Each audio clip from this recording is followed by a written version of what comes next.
किसानों की सेवा हमारे लिए भगवान की पूजा है और कृषि में उत्पादन लगातार बढ़े, लागत घटे, उत्पादन का ठीक दाम मिले,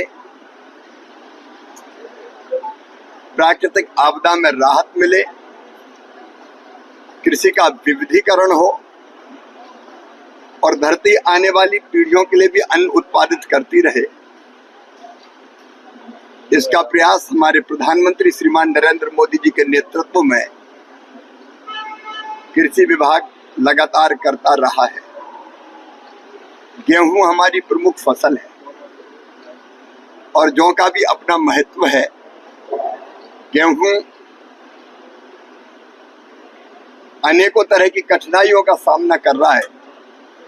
जलवायु परिवर्तन के कारण, बढ़ते हुए तापमान के कारण ये आशंका व्यक्त की गई है कि गेहूं का उत्पादन घट सकता है। एक जमाना वो था तब हम अमेरिका से PL 480 लाल गेहूं आयात करके खाते थे, लेकिन आज मैं अपने किसानों को धन्यवाद दूंगा, वैज्ञानिकों को प्रणाम करूंगा, विशेषकर हमारे प्रधानमंत्री मोदी जी के नेतृत्व में पिछले 10 साल में लगभग 44% उत्पादन फसलों का बढ़ा है और गेहूं के उत्पादन में भी हमने नए रिकॉर्ड स्थापित किए हैं। लेकिन आने वाले समय जो चुनौतियां हमारे सामने हैं, उन चुनौतियों का मुकाबला करते हुए हम ऐसी किस्मों का विकास करें कि जिससे गेहूं का उत्पादन घटे ना, लगातार बढ़ता जाए। हमने गेहूं की कई नई किस्में हमारे वैज्ञानिकों ने विकसित की है। उनमें बायो फोर्टिफाइड फसलें भी है जो पोषण के लिए बहुत उपयुक्त है। ग्लूटेन की मात्रा कैसे गेहूं में कम हो, इसका भी हम प्रयत्न कर रहे हैं।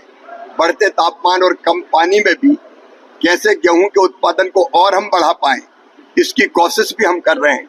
और आज इसीलिए वैज्ञानिकों का और विशेषज्ञों का एक चिंतन का कार्यक्रम आज ग्वालियर में आयोजित है, जिसमें देश भर के हमारे जाने माने ख्यातिनाम वैज्ञानिक भी है, प्रगतिशील किसान भी है।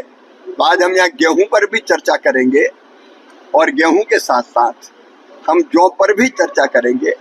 जौ एक बहुत महत्वपूर्ण फसल है पोषण की दृष्टि से, जिसका अत्यंत महत्व है। मित्रों, हमारे रबी के पूरे प्लान को करने के लिए 2 फसलों का चक्र मुख्यतः है, खरीफ का और रबी का।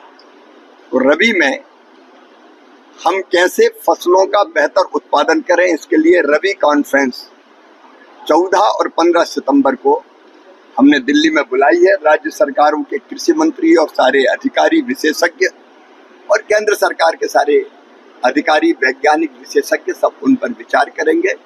और फिर एक बार जो लैब में शोध होता है, रिसर्च और अनुसंधान होता है, उसको हम सीधे लैंड तक लेके जाएं, किसानों तक लेके जाएं। इसके लिए पहले विकसित कृषि संकल्प अभियान हमने खरीफ की फसल के लिए भी चलाया था। अब रबी की फसल के लिए भी 3 अक्टूबर से विकसित कृषि संकल्प अभियान प्रारंभ होगा, उसकी तैयारी भी हम कर रहे हैं।